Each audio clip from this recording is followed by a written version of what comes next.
Have you ever felt like a completely different person when you try to speak in English? It's almost like you have a new identity, but at the same time, something is holding you back. You think, speak, and act differently.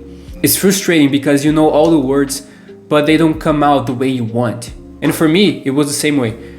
I was a person speaking Portuguese, which is my native language, but when I would try to speak in English, it almost felt like I was another person.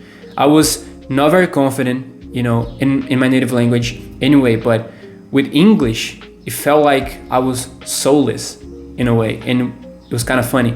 I could not show my real identity, who I really was. And it's crazy to think that now when I speak English or Portuguese, I feel almost the same. I even do more things in English, and it just feels like I'm not even developing a second brain in English anymore. I just have one, and it's way better than my native language.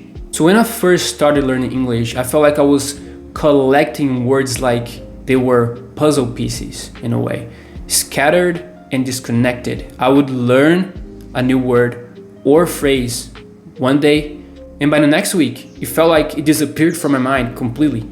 The frustration was real, and I had all these words floating around, but I didn't know how to use them in a way that made sense. It was like having a million puzzle pieces, but no idea what picture they were supposed to be. So one day I stumbled upon a method that changed everything for me. I realized that I needed a system, a mental database to store all the words and phrases in a way that was easy to access. It was like building a library in my mind. So instead of just learning new words, I started organizing them by categories. So for example, if I learned the word impressive, I wouldn't just let it sit alone. I would link it with phrases like make an impression or leaving a lasting impression. So suddenly, I wasn't just memorizing the words, I was building connections. Think of it like this. When you learn a new word, don't just learn it in isolation. Picture it like a new book in your library. Where does it belong? How does it connect with words that you already know? Start linking vocabulary to situations, emotions, or even specific memories. I created this mental feeling system where I could easily pull out the words and expressions I needed, whatever I wanted. This made speaking English so much easier because I wasn't looking for words. I already had them organized, ready to go. And as you begin to create this mental database, you'll notice something powerful. Your brain starts to work more effectively. It knows where to find the words and expressions. And you won't hesitate as much when you speak. You feel that the second brain English will come to life. But that is just the first step. Because now we gotta make sure that your thoughts can flow in English just as they do in your native language. Here's something I bet you've done before. You're in a shower, or maybe walking down the street, and suddenly you start having a conversation with yourself in your native language, right? I know that you know what I'm talking about. You're thinking about your day, planning what to say in a meeting, or just replaying a funny moment with a friend. It's effortless. Have you ever tried doing that in English? When I started to learn English, it was one of the most challenging things for me. My brain was wired to think in Portuguese. Whenever I wanted to say something in English, I would think of it in Portuguese first, then try to translate it. By the time I got the words out, the conversation had already moved on. I felt stuck in an endless loop of slow responses and awkward pauses all the time. It was awkward and embarrassing. But then I realized that to be fluent in English, I had to start to think in English. So it was like building a second voice inside your head, one that speaks in English, even when you're alone. So I began practicing a new habit, developing an inner monologue in English. It wasn't easy at all at first. I would force myself to describe what I was doing out loud in English. I'm making a coffee. I need to go to the store, something like that. Or what should I wear today? Something like that. Of course it felt weird at first because my brain was so used to thinking Portuguese all the time. But over time, I stopped needing to translate everything from Portuguese. My thoughts started flowing naturally in English.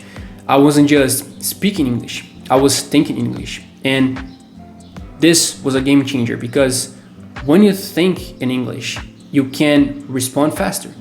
Conversations become easier because you're not translating in your head all the time. You're essentially living the language. Now I encourage you to try next time when you're doing something very simple, like brushing your teeth, walking the dog, or cooking. Talk to yourself in English. Start narrating your day. At first, you will feel forced because you're not used to it, but soon your brain will adapt, and before you know it, you will be having entire inner monologues in English without even realizing it. And when that happens, your brain will be ready to respond faster in real conversations. Now, thinking English is really important, but if you really want to feel at home in the language, you need to dive deeper into how people speak. And that is where contextual learning comes in. Now I want you to imagine that you're watching a TV show in English and a character says, "I'm gonna hit the sack." At first you might think, what does that even mean? Hit a sack. But if you watch closely, you'll see that the character yawned and head to bed. Suddenly it clicks. Oh, hit the sack means go to bed. That is contextual learning. It's how you learned your native language. No one sat you down and explained every word. You learned from context by listening to conversations, watching how people react, and piecing together the meaning from the situation. And guess what? You can do the same thing in English. When I was learning, I used to get stuck on individual words. I would look up every single word that I didn't know and try to memorize it.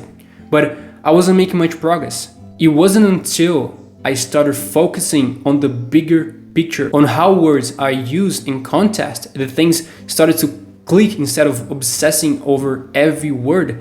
I pay attention to how phrases were used in real life situations. For example, I would watch movies or listen to podcasts and focus on the patterns of how people spoke.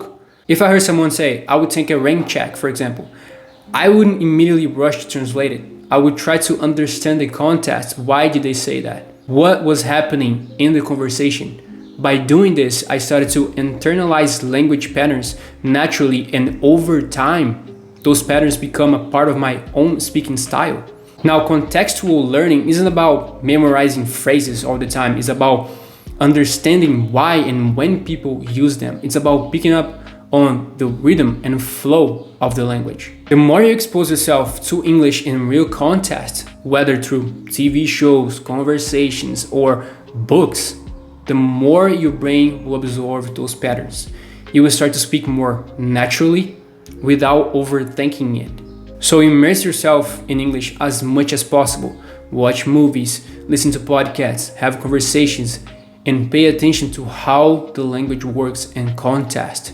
It's like building a puzzle.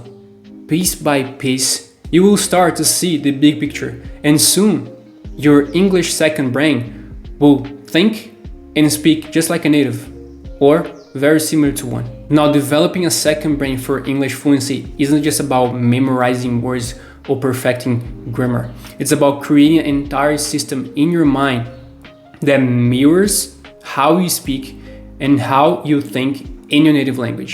By building a mental database, developing a fluent inner monologue, and learning language patterns through context, you will transform yourself into a confident English speaker. And once you reach that level, English won't feel like a second language anymore. It just feels like part of who you are. And it just feels like you are another person in English. And it just feels amazing because you don't have to go through that process of over and over again translate everything from English to your native language so you can understand 100%. And once you get to that level, you will appreciate so much because it's so much fun when you get to that level. You just can appreciate the language more.